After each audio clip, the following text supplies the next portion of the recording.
నమస్తే welcome to our channel. ప్రస్తుతం మనతో ప్రముఖ ఆధ్యాత్మికవేత్త ఆస్ట్రాలజర్ ముల్లపూడి సత్యనారాయణ మూర్తి గారు ఉన్నారు. వారితో మాట్లాడదాం. నమస్తే. నమస్కారం మా ఫణి కుమార్ గారు. విశ్వవసు నామ సంవత్సరం అండి, కొత్త సంవత్సరం ఉగాది నుండి స్టార్ట్ అవుతుంది.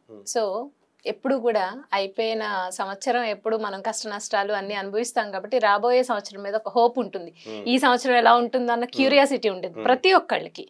సో అందుకని మనం విశ్వవసు నామ సంవత్సరంలో ఓవరాల్ గా ఎలా ఉంది, అన్ని రాసుల వారికి అందరికీ ఎలా ఉంది అనేది మాట్లాడుకుని దాంతో పాటుగా రాశి ఫలితాలు కూడా చేద్దామండి. ఫస్ట్ ఓవరాల్ గా మీరు అసలు ఎలా ఉందో చెప్పి తర్వాత మేషరాశి వారికి ఎలా ఉందో చెప్పండి గురుగారు. అలాగే విశ్వవసు నామ సంవత్సరం అంటే అందరికీ సంపదలనిచ్చే సంవత్సరం అని అర్థం. సూపర్. అసలు లాస్ట్ ఇయర్ 2024 సంవత్సరం అంటే క్రోధి నామ సంవత్సరం. అందరూ కోపతాపాలతో కోర్టులకి భార్యాభర్తలు గొడవలు జరిగినాయి.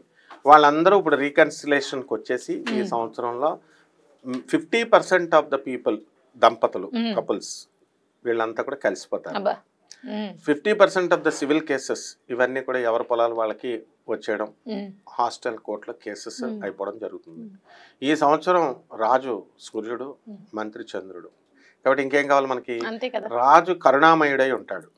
అంటే రవి ఇప్పుడు కూడా స్ట్రిక్ట్ గా ఉంటాడు కానీ లోపల చాలా కరుణ ఉంటుంది. అందువల్లనే ఆ సూర్యనారాయణమూర్తి సింహరాశి వాళ్ళు, వీళ్ళకి ఏంటంటే వాళ్ళని ఎదురించకూడదు మనం. అందువలన ఈ యొక్క సంవత్సరంలో మనము ఎలా ఉంటుంది అంటే రాజు మంచివాడై ఉన్నాడు, మంత్రి చంద్రుడై ఉన్నాడు కాబట్టి, మళ్ళీ సైన్యాధ్యక్షుడు రవి అయి ఉన్నాడు కాబట్టి మనం ఈ సంవత్సరం బ్రహ్మాండంగా ఉంటుంది. భూకంపాలు ఉండవు, అస్సలు ఉండవు. ఏదో చిన్నది ఏ మూలనో ఎప్పుడో వస్తాయి కానీ మేజర్ గా ఉండవు. వర్షాకాలం మనకు రాబోతుంది, పుష్కలమైన వర్షాలు వస్తాయి. ఎందువల్లంటే ఏమండి రవి గట్టిగా ఉన్నాడండి అందుకని రావేమో అండి అనుకుంటారు, కాదు. నెక్స్ట్ ఈ కోర్టు లావాదేవీలు కలిసిపోతారు. విద్యార్థులు తెగ చదువుతారు. విదేశాలకు వెళ్ళేటటువంటి వాళ్ళ సంఖ్య ట్రంప్ వచ్చాడని తగ్గుతుంది అనుకుంటున్నారు కదా, ఏమీ తగ్గదు, పెరుగుతుంది. ఇంకా వీసాలు కూడా వస్తాయి. విదేశ వలసలు ఎక్కువ జరుగుతాయి. అండ్ చేపల రొయ్యల చెరువులు బాగా పెడతారు జనం. ఇంతకుముందు చేపలు టపీ టపీమని చచ్చిపోయే రొయ్యలు, ఇప్పుడు అలాంటివి ఉండవు. నెక్స్ట్ రైతులు బ్రహ్మాండమైనటువంటి పంట చేస్తారు, కాస్ట్లీ గ్యాడ్జెట్స్ కొంటారు, ఖరీదైన వస్తువులు ఇళ్లల్లో. అయితే వైవాహిక జీవితాల దగ్గరికి వచ్చేసరికి దాంపత్యం మీద ప్రతి ఒక్కళ్ళు కూడా అసలు ఇది కలియుగం అంటే కామయుగం. ఎక్కువ రొమాన్స్ చేయాలి కానీ ఈ సంవత్సరం దంపతులంతా కూడా కెరీర్ మీద, ఉద్యోగాల మీద దృష్టి పెడతారు. దాంపత్యం తగ్గిపోతుంది. అందువలన సంతానోత్పత్తి తగ్గిపోతుంది ఈ సంవత్సరం, పిల్లల సంతానం మీద అంతా కూడా. అలాగే వృత్తి మీద ఎక్కువ కాన్సన్ట్రేషన్ చేస్తారు. రాజకీయ నాయకులకి కొత్త కొత్త పోస్టులు వస్తాయి, కొత్త కొత్త పార్టీలు పుడతాయి. అలాగే ఇప్పుడు సినీ ప్రముఖులు ఉన్నారు కదా, వీళ్ళంతా కూడా మంచి పేరు తెచ్చుకుంటారు. కొన్ని సినిమాలు హిట్ అవుతాయి, మీడియా రంగంలో అద్భుతాలు సృష్టిస్తారు. అండ్ Y2K వచ్చేసింది, ఇప్పుడు డీక్సీక్ ఇలాంటి సాఫ్ట్వేర్లు వచ్చేసినాయి. అందువలన మనకి ఫ్రీగా మనకి ఈ యొక్క ఆర్టిఫిషియల్ ఇంటెలిజెన్స్ లో మనం అద్భుతాలు సృష్టిస్తాం. అంటే ఫ్రీగా యాప్స్ రాగానే చూస్తారు. ఇంతకుముందు మనం మినిమం సబ్స్క్రిప్షన్స్ పెట్టి చూడాలి. ఈ విధంగా మనకి అన్ని వర్గాల ప్రజలకి కూడా, ముఖ్యంగా లేబర్, కష్టాన్ని నమ్ముకున్నటువంటి వాళ్ళకి వాళ్ళ దానికి తగ్గట్టుగా సంపద వస్తుంది, ఫలితం వస్తుంది. అండ్ యాంకర్లు, సినిమా హీరోయిన్ లాగా వాళ్ళ యొక్క చార్మ్ పెరుగుతుంది. అండ్ ఈ సంవత్సరం అంతా కూడా డామినేషన్ అన్నమాట. అంటే ఎవరి వృత్తుల్లో వాళ్ళ డామినేషన్. అలాగే ఫ్యామిలీలో లేడీ డామినేషన్ ఎక్కువ అవుతుంది. మంత్రిత్వం చేస్తారు భార్యలు. ఇంతకుముందు పాపం భర్తలను ఎలా కంట్రోల్ చేసుకోవాలో తెలియక వాళ్ళు మామూలుగా డైరెక్ట్ అడుగుతారు. ఇప్పుడు ఏమంటారు? ఇప్పుడు చూడండి, ఇంతకుముందు ఎగ్జాంపుల్ చెప్తాను. ఒక పెళ్లి సంబంధం బాగాలేదనుకోండి, నచ్చలేదు, కట్నం అవతల తక్కువ ఇస్తున్నాడు. అందుకని వీళ్ళు ఏం చెప్తారు తెలుసా?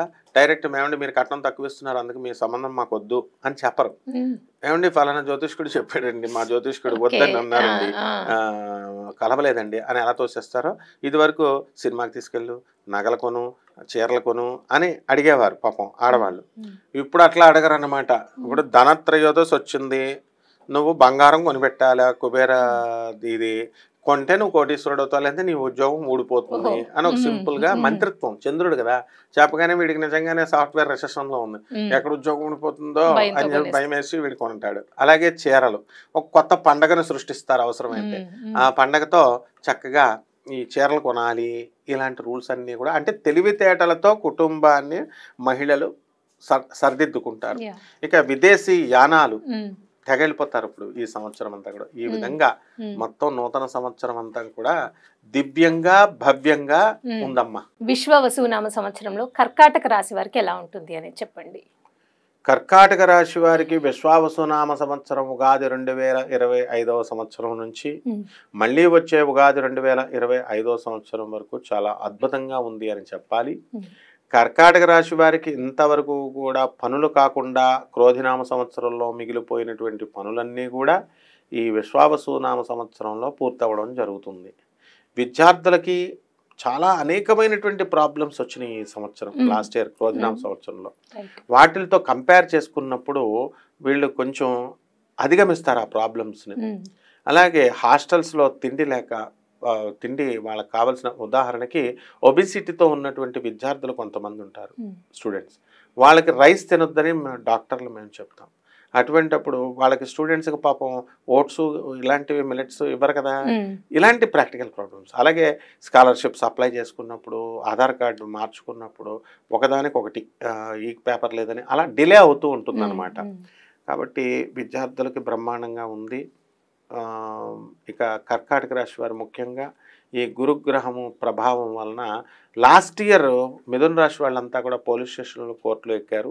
ఇప్పుడు కర్కాటక రాశి వారు కోర్టులు పోలీస్ స్టేషన్లు ఎక్కేటటువంటి అవకాశాలు ఉన్నాయి. ఆల్రెడీ కర్కాటక రాశి వారి మహిళలు ఎవరైతే ఉన్నారో పాపం వాళ్ళ భర్తల మీద న్యాయపరంగా కేసులు వేశారు, కానీ మరి వాళ్ళకి న్యాయం జరగడం లేదు. కానీ ఈ సంవత్సరము వాళ్ళకి న్యాయం జరగడానికి అవకాశాలు ఉంటాయి. అలాగే రైతులు, మనకి కర్కాటక రాశి వారికి ఈ సంవత్సరం అస్సలు బాగుండదు. అష్టమ స్థితిగతుడైనటువంటి రాహుగ్రహ ప్రభావం వలన మే 30 తర్వాత అంటే అక్కడి నుంచి కూడా రైతులు వ్యవసాయంలో ఏవో ఒక అడ్డంకులు వస్తాయి. ఒకవేళ మంచి పంటను పండించినప్పటికీ కూడా మధ్యలో ఉన్నటువంటి కమిషన్ ఏజెంట్స్ వీళ్ళ ప్రాఫిట్ని వాళ్ళు తినేయడం జరుగుతుంది, వీళ్ళకి అంతా ఇది రాదనమాట. అలాగే రైతులు తీసుకున్నటువంటి ఈ యొక్క రుణాలు ఉంటాయి కదా, లోన్స్, అవన్నీ కూడా వాళ్ళు తీర్చలేకపోతారు.